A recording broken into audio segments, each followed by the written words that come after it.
అందరికీ నమస్కారం. మనం చెప్పేది మరుగుమందు గురించి. ఈ మందును మనకు నచ్చిన వాళ్ళని మన వశం చేసుకోవడానికి గాని, ప్రేమించిన వారిని మన మాట వినేటట్టు చేసుకోవడానికి కానీ, అత్తమామల మధ్య గొడవలు ఉన్న అత్త కోడలికి గిట్టకపోయినా, ఈ మందు వాడే మన మాట వినే విధంగా చేసుకోవచ్చు. అయితే ఈ మందు 2 రకాలుగా ఉంటుంది. ఒకటి లిక్విడ్ రూపంలో ఉంటుంది. రెండవది పౌడర్ రూపంలో ఉంటుంది. లిక్విడ్ ఇది వాళ్ళ బట్టలకు కానీ, చెప్పులకు కానీ, తలకు కానీ ఎక్కడైనా పొయ్యొచ్చు. వాళ్ళ శరీరానికి తాకేలా పూయాలి.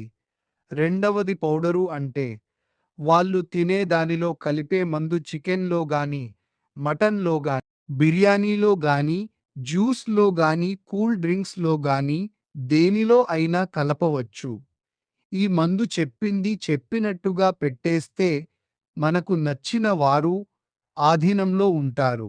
మరిన్ని వివరాల కోసం అమ్మగారి నెంబర్ ఇవ్వబడింది. సంప్రదించండి. మీకు ఈ వీడియో నచ్చితే లైక్ చేసి సబ్స్క్రైబ్ చేయండి. ధన్యవాదాలు.